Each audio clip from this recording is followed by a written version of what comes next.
എല്ലാവർക്കും നമസ്കാരം. നമ്മുടെ വീഡിയോയിലേക്ക് നമ്മൾ തിയേറ്റർ കണ്ടതിൻ്റെ കാര്യങ്ങൾ വന്നപ്പോൾ ഈ ഇടയ്ക്ക് നമ്മുടെ ഒരു തിയേറ്ററിനകത്ത് ഒരു വിഷയം കിടക്കുന്നുണ്ടായിരുന്നു. തൃശ്ശൂർ ജില്ലയിലെ ശിവം സിനിമാസിലാണ്. നമുക്ക് ആദ്യം ആ വീഡിയോസ് ഒന്ന് കാണാം, അതിനുശേഷം നമുക്ക് ഓരോ കാര്യങ്ങളുണ്ടെന്ന് പറയാം.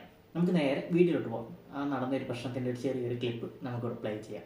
ഇന്റർവെല്ലായപ്പോ അരമണിക്കൂറുണ്ടായിരുന്നു ഇവരുടെ പരസ്യം കണ്ടിട്ട് ഞാൻ തിയേറ്ററിന് പുറത്തിറങ്ങിയിരുന്നു. ഇന്റർവെല് കഴിഞ്ഞാൽ മുമ്പ് തിരിച്ചു വന്ന് തന്നെ തിയേറ്ററിന്റെ സെക്യൂരിറ്റീസ് ഉള്ളിലോട്ട് കടത്തി വിട്ടില്ല. എന്നെ പിടിച്ച് ഗേറ്റിന് പുറത്താക്കി ഗേറ്റ് പൂട്ടും ചെയ്തു. എന്നിട്ട് ഇനിയിപ്പോ എന്നെ തിയേറ്ററിന്റെ കോമ്പൗണ്ടിലോട്ട് കടത്തി വിടില്ലാന്നും ഇനി കുറച്ചു നേരം കഴിഞ്ഞ് സിനിമ കഴിയാറാകുമ്പോൾ എന്നെ കടത്തി വിടില്ലെന്നും ഇതാണ് ഇവിടുത്തെ തിയേറ്ററിന്റെ നിയമം എന്ന് അവർ പറഞ്ഞു. അങ്ങനെ അവിടെ സെക്യൂരിറ്റീസ് സിനിമ കഴിയാറാവണവരെ ഏകദേശം ഒരു മണിക്കൂറോളം എന്നെ പുറത്ത് നിർത്തിയിട്ടാണ് ഉള്ളിലോട്ട് പോലും ഗേറ്റിന് പുറത്തോട്ട് കാല് വയ്ക്കരുത്. എങ്ങാനും പുറത്തായി കഴിഞ്ഞാൽ പിന്നെ നിങ്ങൾ ഉള്ളിലോട്ട് കടത്തി വിടില്ല.